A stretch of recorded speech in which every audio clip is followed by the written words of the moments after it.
The FBI will deliver the document, which has been subpoenaed by the House GOP, to Capitol Hill on Monday.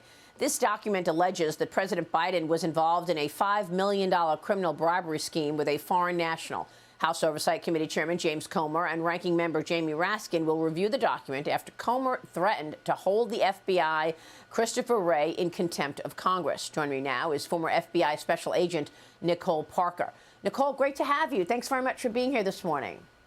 Thank you for having me, Maria. So, Nicole, you were an FBI special agent for how long, and why did you leave the FBI? I was an FBI special agent for over a dozen years. I wanted to come and serve our country. I was a witness to the 9/11 terrorist attacks while working at Merrill Lynch in New York City.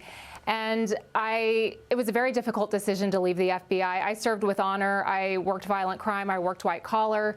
It was my honor and privilege to work alongside amazing men and women in the FBI. But Maria, the FBI shifted. The trajectory of the FBI, its mission, seemed to have stayed the same on paper, but it changed drastically. And agents everywhere, we saw this, and it became very politicized at the FBI.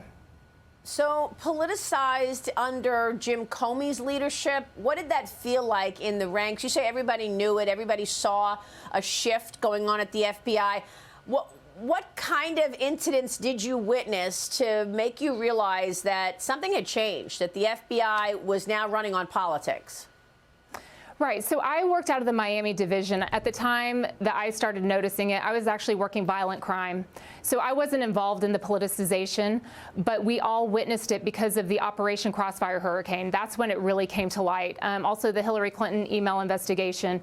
You know, over and over, we were seeing things, and although we were not directly working it because we were not out of Washington, D.C. necessarily, the trickle-down effect started at the top, and it came all the way down to the field offices. So we were seeing it just like everybody else in America, and many people did not agree with what they were seeing, but we kept our heads low. We continued to focus on our work, that we were truly making a difference, you know, stopping violent criminals, stopping human traffickers. That's what I signed up to do at the FBI.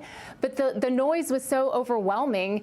Over and over, we're hearing about these things going on, and it ruined the reputation of all of us. All of us were dragged through the mud when we had nothing to do with it. We were having to do trainings saying, hey, this is what happened because of Operation Crossfire Hurricane, and now I'm having to do a training on it when I had absolutely nothing to do with it, but I'm being held accountable for it.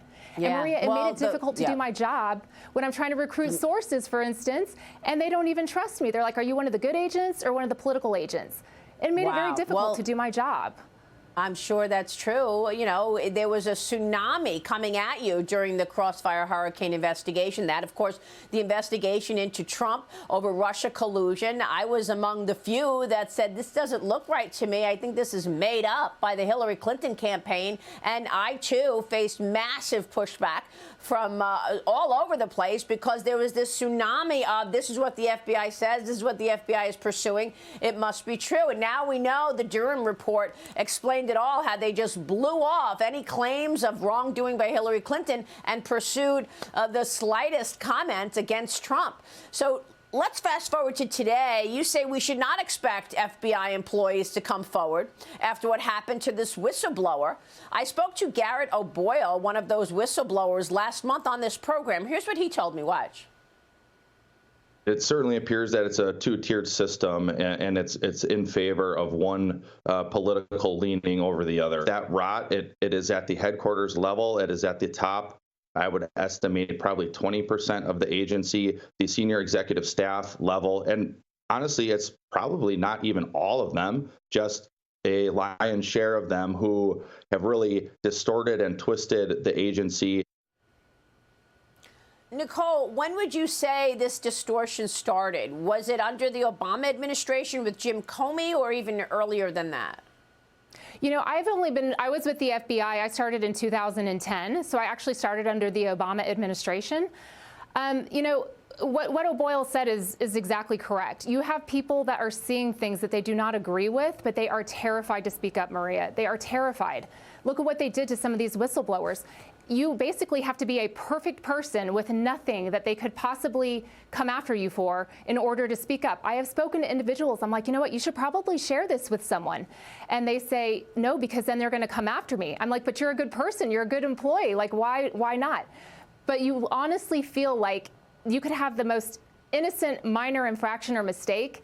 And if you speak up, they're going to find just anything on you, and they are going to rip you to shreds. And that's terrifying to anyone. And a lot of people are like, I wasn't directly asked to work on the, Operation Crossfire Hurricane, so who am I to speak up? But it doesn't mean that they agree with what they're seeing going on in the agency. And so it's terrifying for people to speak up, and that's not right. People should not be afraid to speak up. And what I would hope would happen, look, when a whistleblower speaks up, why do you have to go after the messenger? Why don't we humbly, as an agency, the FBI, look back and say, you know what, maybe we should humbly listen, and let's see, is there something that we could fix? And I think Americans would trust the FBI more if they would, look inside and say, you know what, we did make a mistake on that, and maybe we should fix that, rather than constantly attacking the messenger of the person that is, pointing out things that may not be going right. Yeah, we also see things like lots of excitement over Pride Month, lots of things away from actual law enforcement that are priorities for the FBI. We saw that in this FBI celebrating Pride Month tweet just recently. It's discouraging because you really want America's premier law enforcement agency to get the bad guys and focus there. Nicole, thanks very much for coming out and talking to us.